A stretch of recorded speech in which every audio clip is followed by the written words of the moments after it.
भारत, ध्यान रखना, और किसी को माता नहीं कहा। कभी सुना तुमने अमेरिका माता? जमता है क्या? चाइना माता, पाकिस्तान माता, माता के नाम पे कलंक हो जाएंगे, तो ध्यान रखिए, विचार के नहीं। कभी जापान माता, किसी देश को माता लगाओ फिट ही नहीं होता है। अमेरिका दादा, चाइना बाप, लेकिन भारत माता, इसलिए उनको फिट नहीं। इनके संस्कार को तो छोड़ो, इनके नाम में नहीं जुड़ता है। कभी बोल के देखना, जय चाइना माता, फिट ही नहीं होता है कहीं से कहीं तक। जय अमेरिका माता, जय रूस माता, कहीं से फिट नहीं होता है मेरे भाई। और एक जुबान में निकल जाता है भारत माता कह करके दुनिया बुला। माता शब्द तो केवल भारत के साथ फिट हुआ करता है, क्योंकि इनके पास तो माता के संस्कार भी नहीं हुआ करते हैं। माँ के असली संस्कार यदि कहीं हैं तो केवल हिंदुस्तान के पास हुआ करते हैं। उस संपादक ने तीसरा प्रश्न पूछा कि आपके देश की सभ्यता और संस्कृति है या नहीं है? उनका है। तो बोले जब आपके देश में सभ्यता, संस्कृति, मर्यादा है, तो जरा ये बताओ कि जापान, लंदन से बने कपड़ों के लिए तुम्हारे देश के युवा युवती क्यों तड़पते हैं उन्हें पहनने के लिए? आपको तो हिंदुस्तानी वस्त्र पहनना चाहिए, आपको तो भारत के वस्त्र पहनना चाहिए, मर्यादा के वस्त्र पहनना चाहिए। ये तीन प्रश्न हैं। देश का नाम, देश की भाषा और देश की संस्कृति। 70 साल से इन प्रश्नों का कोई उत्तर नहीं मिला। ध्यान रखिए, क्यों हम विदेशी वस्त्रों की तरफ भागते हैं? विचार करिए आप। आपसे निवेदन है, इंदिरा नूई कोका कोला और पेप्सी की मालिक है। वो जब अमेरिका गई इंटरव्यू देने के लिए, उन्हें बुलाया गया, तो जब उन्होंने इंटरव्यू दिया तो उनसे पूछा गया, इस साड़ी पहनकर आप आई हैं, क्या ये इसमें आप यहां पे सर्विस करेंगी? उसने कहा अमेरिका से, ये क्यों, इसमें क्या दिक्कत है आपको? बोले साड़ी में, इस ड्रेस में, ये ड्रेस कोड है आपका। उन्होंने कहा ये ड्रेस कोड नहीं है, मेरी भारत की शान है, आन है और बान है। ध्यान रखिए। उसने कहा कि आप ये पहन के सर्विस करेंगी? बोले अवश्य करूंगी, लेकिन मुझे ये नहीं मालूम था, मेरे देश में कपड़े देखकर नौकरी नहीं मिलती, मेरे देश में काबिलियत देख करके नौकरी मिला करती है। आप मेरी काबिलियत देखिए, कपड़े क्या देखा करते हो? विचार करिए। आज भी उनका ऑफिस अमेरिका में है, और आज भी इस इंदिरा नूई ने एक संकल्प कर रखा है कि मेरे ऑफिस में प्रवेश करने से पहले जूते चप्पल आपको बाहर उतारना पड़ेंगे, अंदर उतारने की इजाजत नहीं मिलेगी। आज भी साड़ी पहना करती है, साड़ी एक मर्यादा हुआ करती है। ध्यान। स्वामी विवेकानंद विदेश गए, लोगों ने कहा, ए जेंटलमैन, ये क्या पहने हो भगवा? ये कोई ड्रेस है तुम्हारी?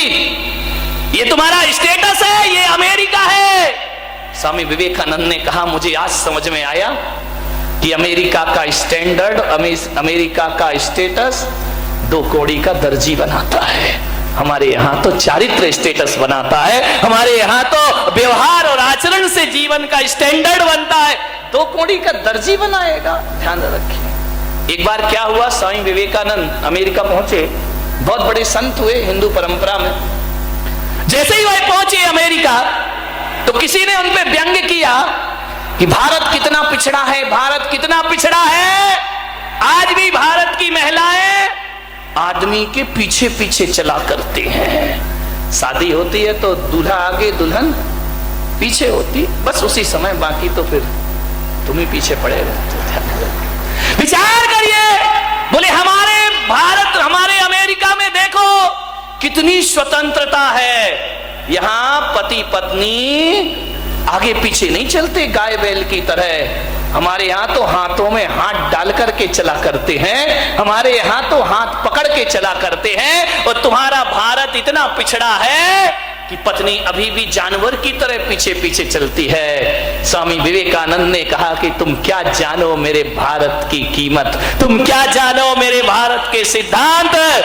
हमारे यहाँ जिस स्त्री से शादी हो जाती है 7 जन्मों की कसमें खा ली जाती हैं कि 7 जन्म हम पति पत्नी रहेंगे, हम 7 जन्म के रिश्ते बनाते हैं। और तुम्हारे यहाँ तो ये हालात है, सुबह का पापा कोई और शाम का पापा कोई। आए दिन जूते चप्पलों की तरह जहां पति बदले जाते हैं, तुम्हारे यहाँ तो जूते चप्पल जैसे बदल लेते। बच्चे को नहीं मालूम, अमेरिका में पूछ लो बेटा तुम्हारे पापा का नाम क्या है, वो कहता है 2 मिनट रुको जरा गूगल में सर्च करके बताता हूं। ध्यान रखिए, ये अमेरिका के हाल है, विदेशों के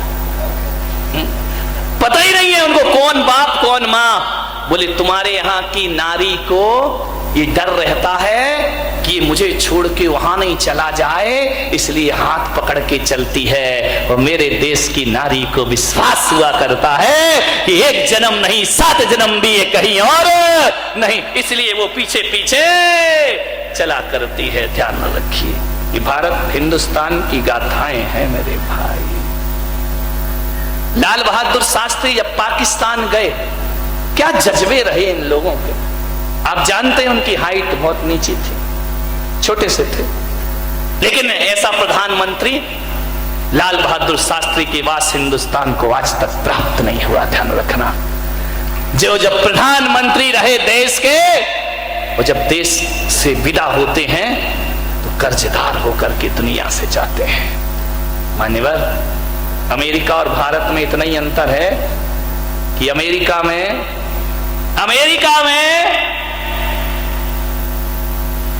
बुजुर्ग पेंशन लेते हैं, युवा राज करते हैं, और भारत में बुजुर्ग नेता बनते हैं, युवा टेंशन लेते हैं। ध्यान रखें, और कुछ नहीं हुआ करता है।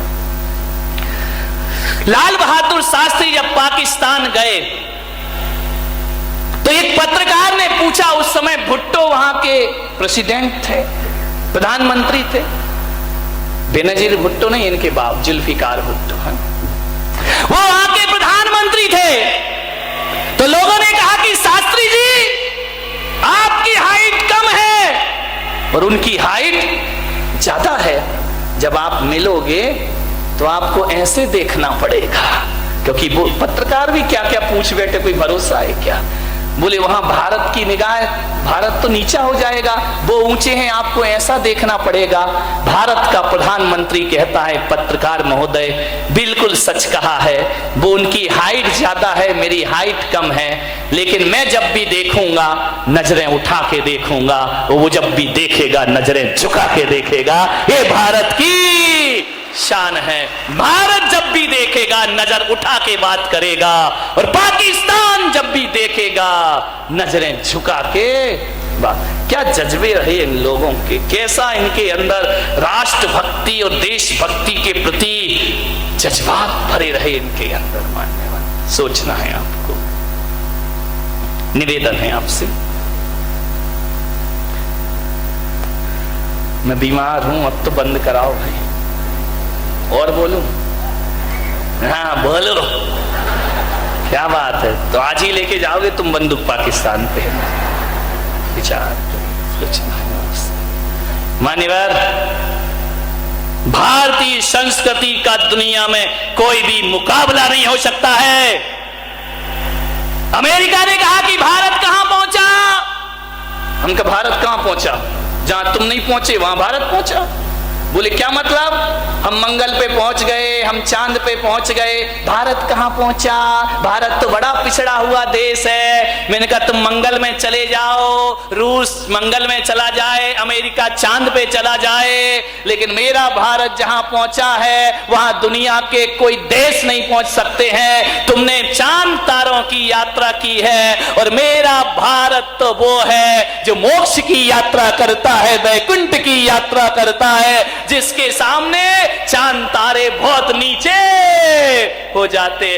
दुनिया के देश पदार्थ खोजा करते हैं और मेरा भारत परमात्मा खोजा करता है। यहां परमात्मा तलाशे जाते हैं। इंग्लैंड में जितने सिनेमा घर हैं उससे ज्यादा तो हमारे वृंदावन में कृष्ण गोपाल के मंदिर बना करते हैं। मंदिर पग पग, मंदिर डग डग तीर्थ।